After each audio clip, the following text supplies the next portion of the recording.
Okay. All right, looks like we are live on Facebook and we are live on TikTok. Welcome, everyone. So, tonight we are going to be talking about pain tolerances and being able to adjust those up or down as needed. If this is your first time joining my channel, my name is Tina. I am a happiness coach and I help people dealing with depression, anxiety, dark thoughts, and helping them go to a happier place.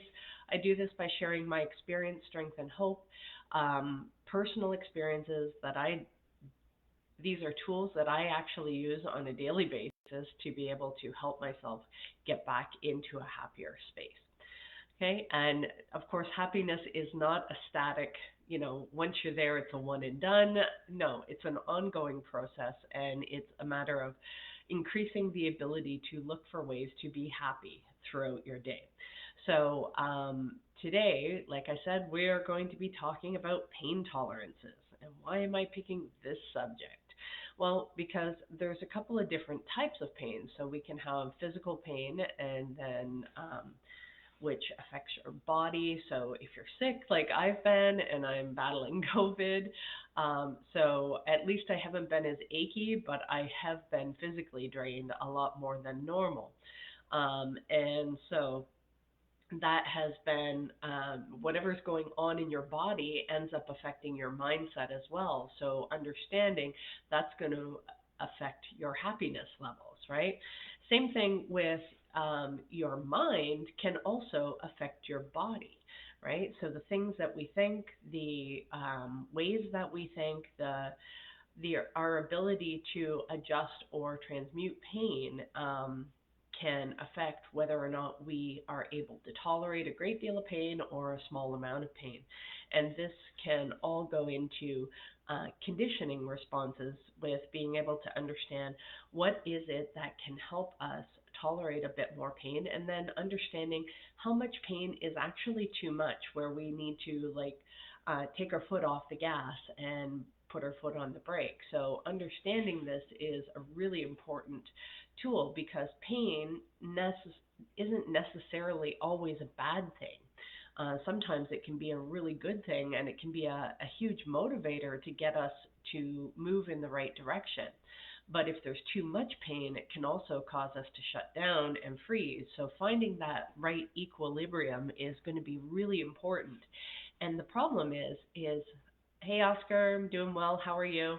The problem is nobody can tell you what your tolerance for pain is, and whether or not that's actually a good thing. So you have to actually do the inner work, and there's no way around this. Unfortunately, guys, I mean, sure, you can kind of go through and you can take somebody else's measurement of whether or not pain is a good thing, whether or not you want their results, and you can push through the pain. And if you can do that, great, by all means, do that. If those are the results that you want, and that is the pain that you're willing to build up a tolerance for, then absolutely go ahead and do those things. Now, maybe you don't want those results. Maybe you're like, well, I kind of do, but I don't really want that level of pain, right? Well, and that's okay if you don't. What you can do is you can find out what level are you willing to do right now and what is the next step outside of your comfort zone, rather than looking at somebody else going, well, they can handle all of these things. Why can't I handle all of these things? And then that affects our mindset, that affects our body, that affects our immune system, our happiness levels, all of that kind of stuff. So being able to understand what it is that we are driving after, and then what it is that we want to be able to build up that tolerance, right? And is it worth it to build up that tolerance for you, right? Because I mean, you can do stuff in the gym and you can lift weights and you're like, oh, if I do more, then maybe it'll be better. And then you end up tearing a muscle or, hurting yourself in some way. And now you're out of commission for 6 weeks.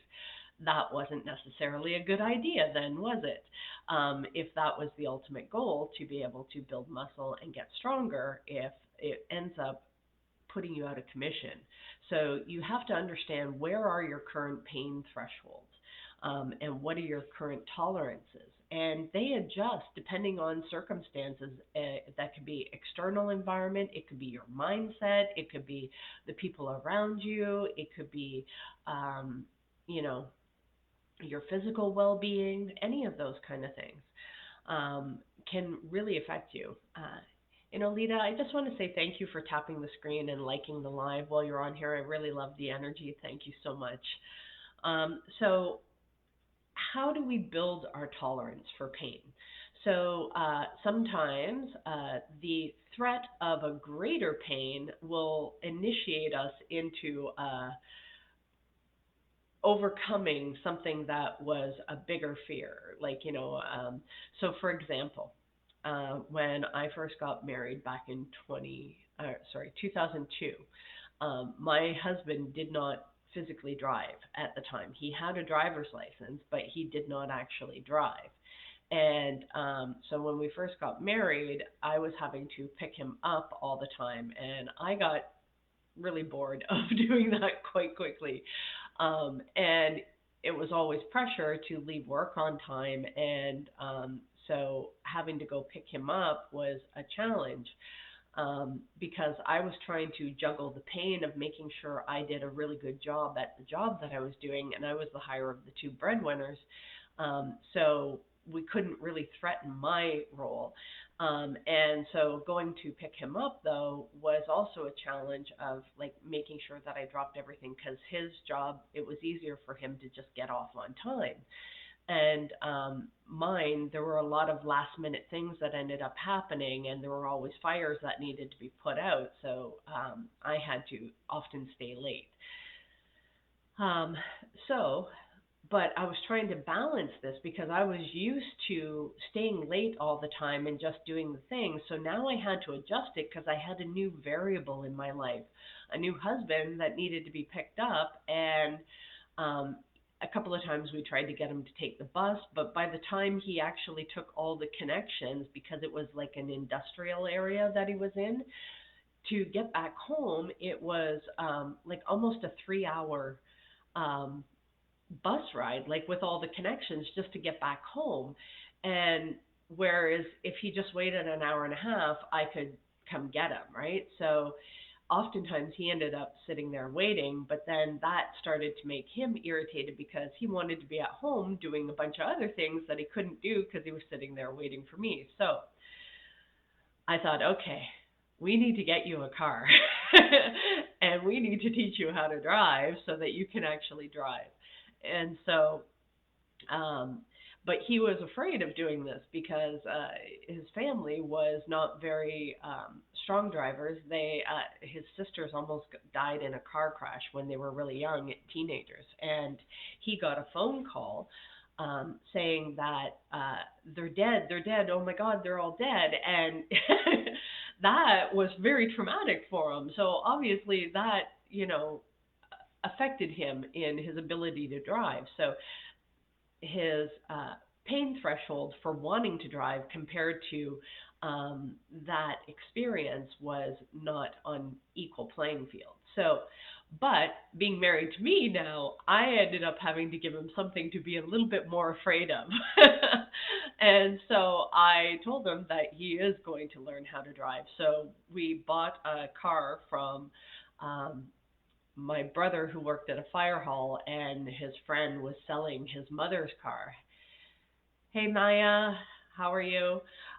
So selling his mother's car, and it came with snow tires, and it was like $1,000. And I was like, perfect, this is awesome, and it's an automatic, and that's great.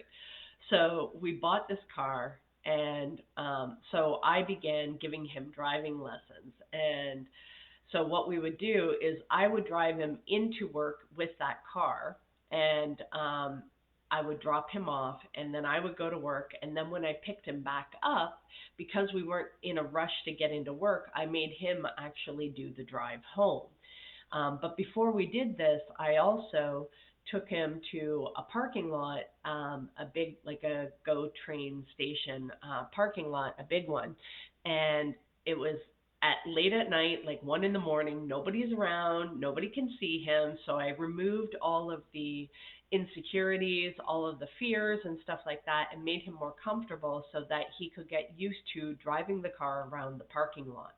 And so I just kind of built these like little baby steps for him to be able to do this stuff. And this is one of the ways that you can build your own tolerance level for pain of how can you reduce something to smaller steps so that it removes the fear so that you're not so challenged to take that next step.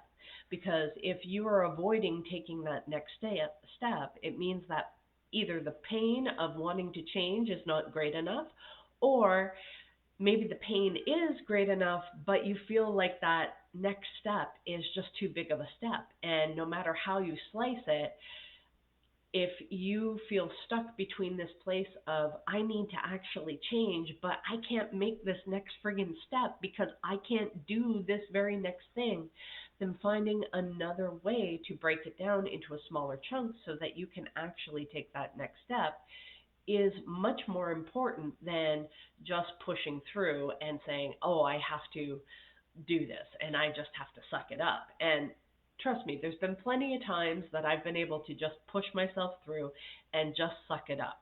There's consequences and you will have to pay those prices eventually. So you can defer the feelings. It's no different than putting something on a credit card. Eventually, you will have to make that emotional payment on what it is that you've put on the card and delayed feeling those feelings. So that just push through is racking up that emotional credit card. So yes, you can do that, but that is a short-term gain and you have to decide whether or not the long-term is worth that interest rate of what you are going to have to pay for that emotional credit card. So are you using that debt in a good way, or are you using that in a negative way that's going to cost you in the long run? Right? So no different than credit cards, right? Are you racking up your credit card because you're buying clothes and you're buying restaurant and entertainment and doing all this kind of stuff and you don't really have that money? Or are you using it to invest in yourself, to build your skills, do all that kind of stuff to get a better return, right? So in that case, that is a better use of debt compared to, you know what, I'm just going to order a pizza because I don't feel like cooking tonight, right? So that's a big difference, right? And so understanding how to build the tolerances and understand what is a great enough pain to get you to take that next step forward, and what is enough of a pain that you're able to break it down into smaller steps. Now, for me, this is like, and I know it sounds like I was being all like scary and mean and everything, but I really wasn't. But this was actually a scary thing for me. It pushed me outside of my comfort zone because um, I it's like, well, what if he doesn't want to drive? What if he is not able to do this? What if I can't teach him? What if I'm, you know, me speaking up for this is a problem? And it turned out it wasn't, obviously. And he is actually very grateful, which is funny because now it's like he doesn't want me to drive his car. And I have to remind him that it's like, I'm the one who taught you to drive. So, um, so find the balance of what it is that you need to be able to do to increase that pain threshold and determine whether or not is the thing that you're going for worth it in the long run. Is it worth it for you to do that? Because you are going to have to pay some sort of price for whatever it is that you want. You can have whatever it is that you want, but you have to be willing to actually pay that price. And that price is actually going to be paid with your time, with your effort, with your life. And this is kind of a good subject matter considering today is Good Friday. And, you know, for those of you who maybe aren't Christian, aren't aware, but this is about the day that Jesus died on the cross for our sins. So, and I'm not a huge, you know, I'm more of a closeted Christian and I don't normally talk about some of these things, but I know today I was actually reflecting on um, the fact of Jesus dying on the cross and him understanding the amount of pain that he was going to have to go through. And for him to be able to do this and feel like this was actually worth it. And Felix, no, freaking cat. Man, he waits until the live, and then he goes on. So it just got me to thinking of, with the things that we are doing in our lives, what is worth it for us to go through a certain amount of pain? Um, and if you don't feel like something is worth it, why not? What is it that you're doing? Um, does it actually make you happy? And happiness doesn't mean pain free. Happiness does not mean pain free. So don't get that wrong. Don't get that crossed. That every good thing, there's going to be challenges with it. Every good thing that you have in your life, there is a price to pay in pain to be able to obtain that. It is, if you want a higher paying job, it's going to require you to put in work and effort and um, go through the pain of changing some of your behaviors, changing some of your thought process in order to get to those next levels, right? And you are the one that has to decide, is that worth it? Is that pain that you're going to have to go through worth your life? And you're like, well, Tina, you're kind of being a little bit dramatic. And I'm like, well, no, this is your actual life, and you get to spend it whatever way that you want. You can waste it, you can maximize it, you can do everything in between. But this is your life, and you get to choose how much or how little pain you want to experience. And I think one of the greatest things is finding something that is worth dying for, of how you want to spend your life. That is something that's really rewarding. And now that may change over time. The things that were really important to you when you were in your early 20s become a whole lot less fucking important to you when you hit your 40s and 50s, right? So these things will change over time. And sometimes we may think that we thought, hey, this was a great path to go down. This was absolutely worth it. I feel like this was worth the pain. And then other times we might kind of step back and take a look and go, you know what? I need to reevaluate this because this is not giving me the results that I thought I was supposed to be getting. And it's okay if you're in that stage, and you'll probably go through that stage probably many times through your life, especially in this day and age where there's so many different options and different things that we can do. And when we get additional information, sometimes we're like, well, shit, I didn't know that that was an option. And I would much rather do the pain of going down that path versus the pain of going down this path. And so we get to decide which pain thresholds, which pain tolerances we're willing to put in. And keep in mind that there are different things that are going to factor in of what you're able to tolerate, right? I can promise you, if you're feeling amazing, your health is great, and you're full of energy, all of that kind of stuff, you're probably going to have a higher pain tolerance. You're going to be able to go, you know what, I can handle some discomfort. I can handle going through this. But if you end up having an accident or a health issue or something like that, where it kind of puts you on your butt, then it's going to change your perception of what you're able to tolerate. Now, does this mean that you have to stop? No, you can still choose to build up that pain tolerance by understanding, first of all, where are you at? Nobody else can answer that for you. You have to understand by doing your own inner work of where are you at physically, emotionally, what can you handle right now? And this may change day to day, this may change week to week, month to month, and you can build that up over time.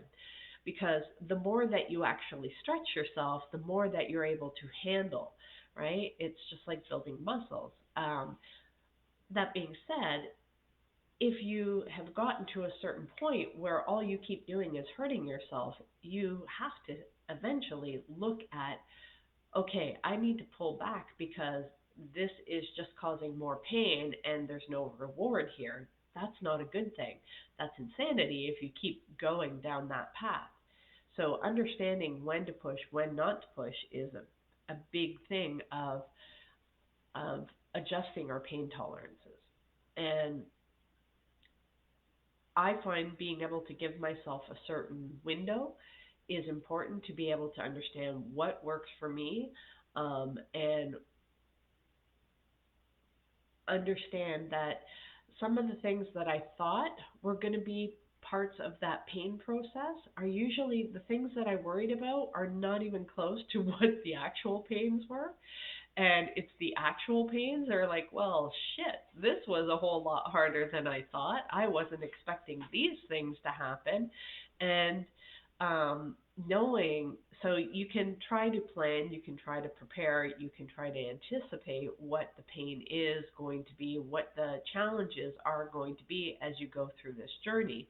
Um, but you're going to get thrown some curveballs. And being able to find the tools within yourself to, because you've done that inner work and you know how to use these tools to help you move through this process in a much faster pace. This is something that's really important to learn, because you can be going along, and if all you have is a hammer but you really need a saw, then it's going to be a messy project of trying to get through that.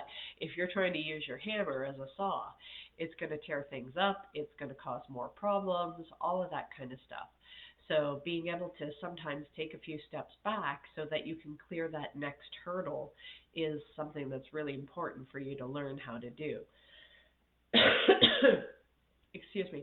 And just know that even when you are going through these certain setbacks, that these in and of themselves are part of the ability to increase your pain threshold, because sometimes these setbacks are teaching you patience, that they may be teaching you to stop and observe and look at things a little bit differently, or try to gain a better perspective, or try to gain an elevated perspective, right?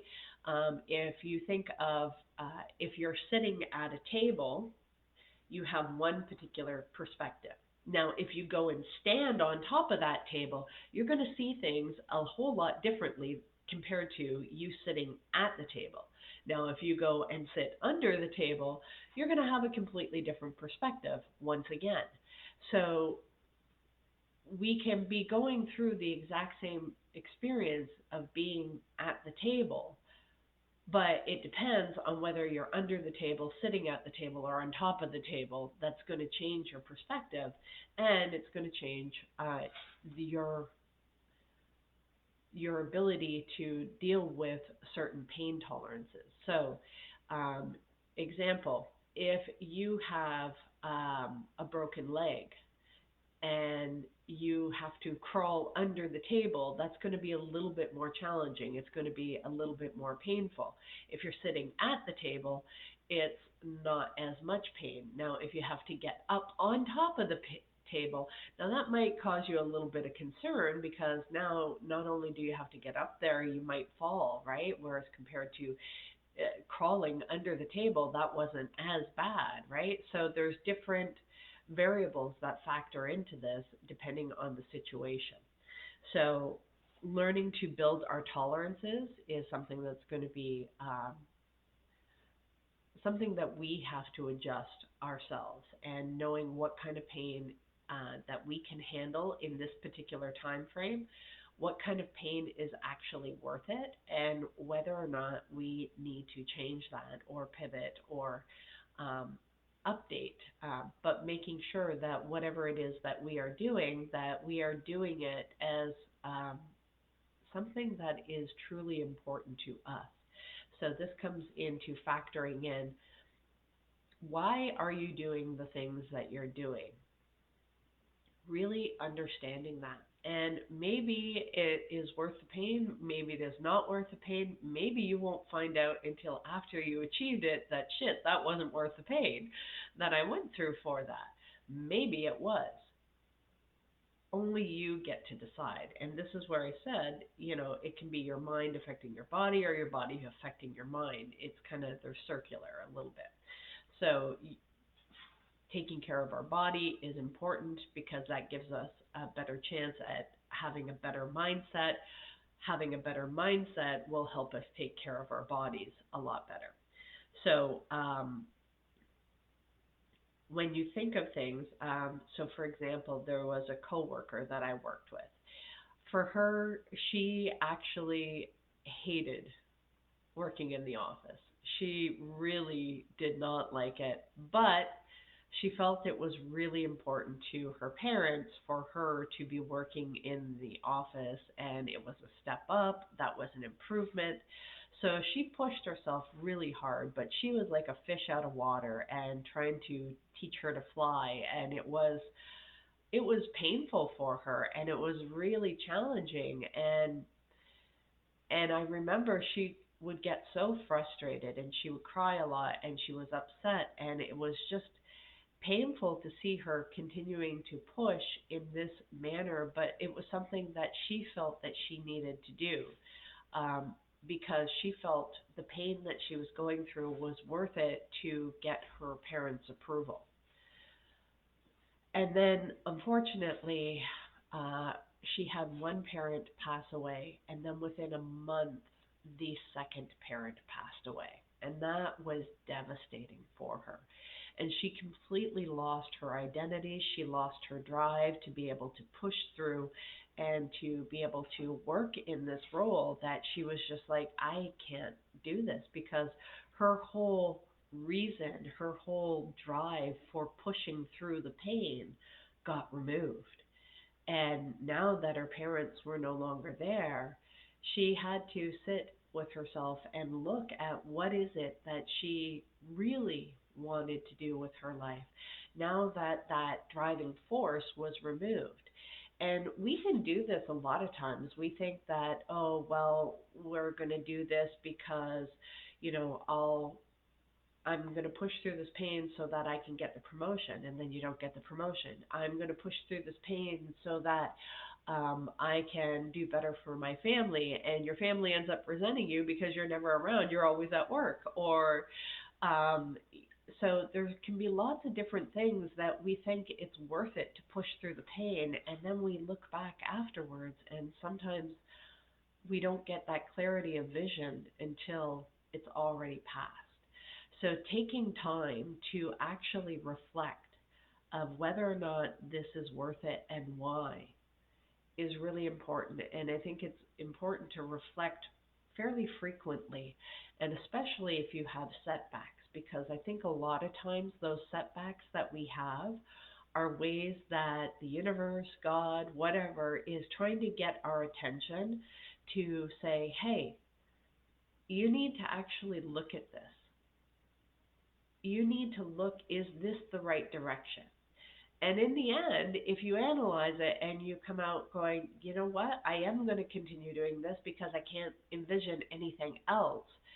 So a lot of times, one of the things that I've done is like, you know what, God, I'm actually just going to go for this. And if this truly is not for me, you need to put something very clear, very specific in my way to block me. And when I open up that willingness and I say that kind of prayer, I know that whatever happens is for my highest good. this is really, really challenging because the things that we thought were for our highest good sometimes get taken away, and we're like, what the fuck? No, no, I did not mean that. Give me that back. You clearly don't know what you're doing. I want this back. So I'm going to take this back. I'm going to suffer some more, and when it hurts too much, then I will give it back. You've been feeling a strong gravitational pull to being a professional dog walker. That is awesome. If that is something that you want to do, there's all kinds of apps. I know there's an app, I don't know if it's available where you're at, but take a look at an app called Rover, and you can sign up. It's kind of like Uber for dog sitting. And so you can hop on that app and you can sign up and you can get paid to walk dogs. So you can build a business that way. So if that's something that you are feeling called to do at this time in your life, then by all means, go for that. If you don't feel that's something that is, um, you can always change your mind later. Um, thank you. So it doesn't matter what you do. There are so many examples of people that, you know what, sometimes you need to take a couple of steps back in order for you to clear that next hurdle. Imagine, say you're standing in front of, and I did this in like grade eight. I was terrible. So we had these like little, we had hurdles, right? So we had, I think there were like 3 foot hurdles, and then there were 5 foot hurdles. Well, I'm like 5'3", so a 5 foot hurdle is a big jump for me. It's like in jumping my entire body, right? So I had to jump through the 3 foot ones, which was still a challenge because I wasn't very spry and I'm clumsy. I had lack of depth perception. I had a lazy eye, so I wasn't really very coordinated. So I avoided all physical activities as much as possible because it was embarrassing, right? That pain was too high. The pain of that embarrassment and being a derp was something that was strong enough that I avoided that. I found other ways where the pain threshold wasn't so high, but I could excel at. So, like academic stuff, I was much better at helping people in school than I was with their grades or their reports or their projects or any of that kind of stuff compared to, um, the physical aspect.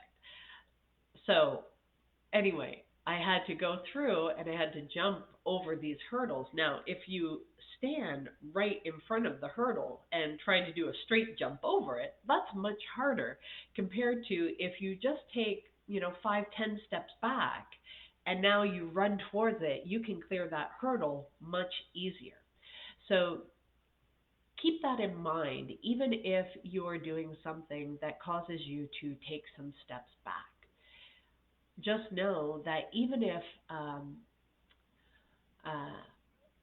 even if that feels like, oh, I'm going in the wrong direction, sometimes that's exactly the direction that you needed to take in order to move forward at a stronger, faster pace, right? Or to clear that next hurdle, if you will.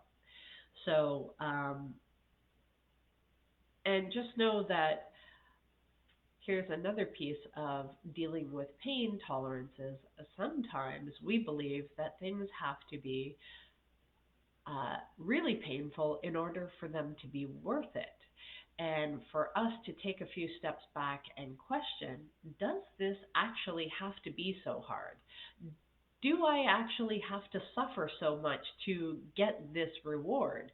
Because I don't know how many times I've seen situations where, you know, uh, the so-called lazy person figures out the easier way to do something. Why? Because they don't want to put in that much work. They find a better way of, but I am one of those stubborn ones that is always trying to, you know, carry all the bags myself. And, my ex, he was always like, let's get a cart. And I'd be like, no, I can carry the bags because I wanted to be the strong one.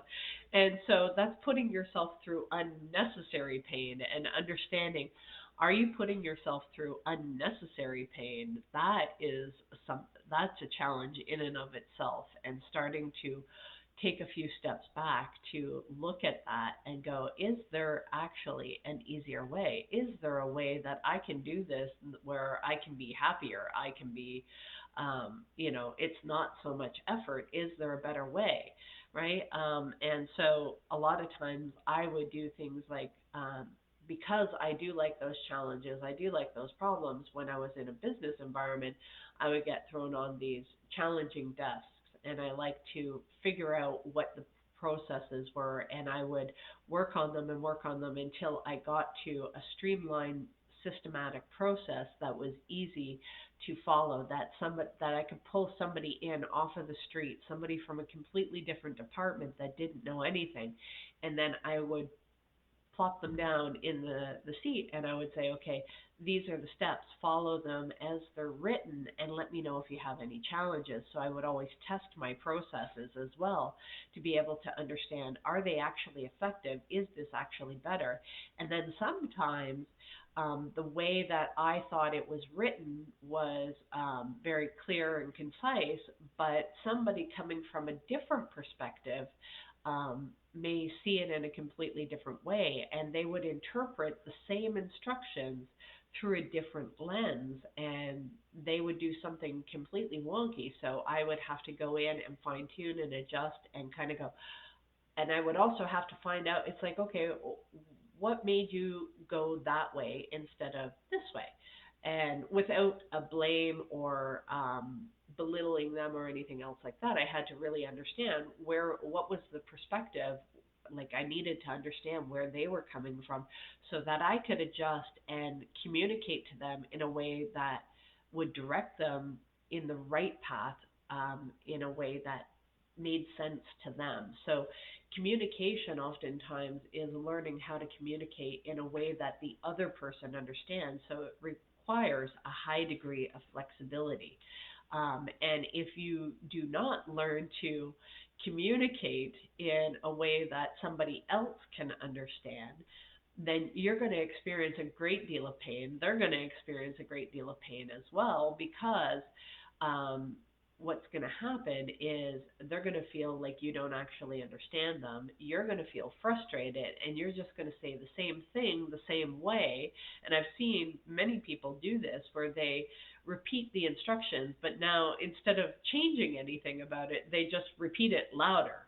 And it's like, this person isn't trying to cause conflict. They are genuinely confused and they don't understand. And it's up to us, if we are in the position of being a teacher or a leader or authority or something, that we have to adjust our communication in order to communicate with somebody on a level that they understand, not on a level that we understand. We have to find the way to bridge that communication gap. And if you are not able to find those ways, then you will increase the pain unnecessarily of the pains and resistances. And then a lot of times we think, well, you just have to suck it up. This is just the way it is.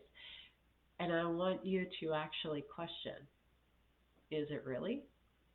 Does it really have to be this way? Or could there be an actual better way? Because a lot of times we just get caught into, well, this is just the way it's done, and you just have to deal with the pain, and you have to, this is the price of success, and blah, blah, blah, blah. And I'm like, no, dumbass. There can be a better way. It just might not be your way. Are you willing? Are you open to hearing an alternative way of doing this? It means we have to let go of our attachment, that our belief that maybe it has to be hard. Maybe we have to have this pain in order to succeed. Do we? What if we don't? What if we can be happy doing this? What if it could be easier? What if it could be smoother? What if it didn't have to be so hard? What would need to change? How would we need to think differently? How would we be able to balance this? These are the things that we have to understand, is Is it worth it? Is the pain worth it? Is the pain necessary? Is this truly necessary? Is this the only way through? Or is there another way? And most of the time, there's alternative ways. Most of us do not have to suffer a great deal of pain in order to truly get where we want. Now, you can build a lot of strength from the pain. Absolutely. You can build a lot of strength, a lot of tolerance. And depending on what it is that you want to do, that may be a necessary pain. But only you get to decide that. And only you get to decide if that pain is sufficient, or if you need a breather, or if you need to take a few steps back so that you can clear that next hurdle. But this is where it's important for you to do that inner work. Because if you're always looking to external sources for whether or not this is the right amount of pain, I mean, it's always good to get feedback and observation, but at the end of the day, we own whether or not that is too much or not enough. And it's only us that can truly determine whether we could have handled more or whether we actually need to handle less, right? And so if you keep doing this where you are racking up emotional debt, you're doing it based on other people's ideas, other people's perceptions, eventually you're going to end up having to pay that emotional credit card bill off. And that is a bad debt. It's a bad debt. It's going to take a little while. So, getting to the point where you start to learn and trust yourself allows you to adjust along the way, so it's not such a huge payoff that you have to do in the end, right? So understanding this, adjusting your pain tolerances as required, requires you to look within yourself and know yourself enough to, do you need to speed up? Do you need to slow down? And being honest with ourselves is the key to really being successful with this. So, guys, I think I'm going to wrap it up here. So hopefully this was helpful to you, that you got some insight from this, some tools, some nuggets that you can start to apply to your daily life, of being able to adjust your pain tolerances to what it is. Why are you going through the pain? Is that pain truly necessary, or is there an easier way for you to be able to do this? And you just haven't seen it because you're too busy thinking that it has to be this particular way. So, guys, if you want to catch up on the replay, I will be uploading the replay on my YouTube channel. I would love it if you go over there, search for Coach Tina B 125, and check out the other live replays. You'll see some of my artwork up there as well. So art therapy is part of my healing process, and you can donate there. You can purchase the art, any of that kind of stuff, so that I can continue to provide this free training. So guys, hopefully you found this helpful. I hope you have a great evening, a great Easter weekend, and we will talk to you tomorrow. Take care. Bye.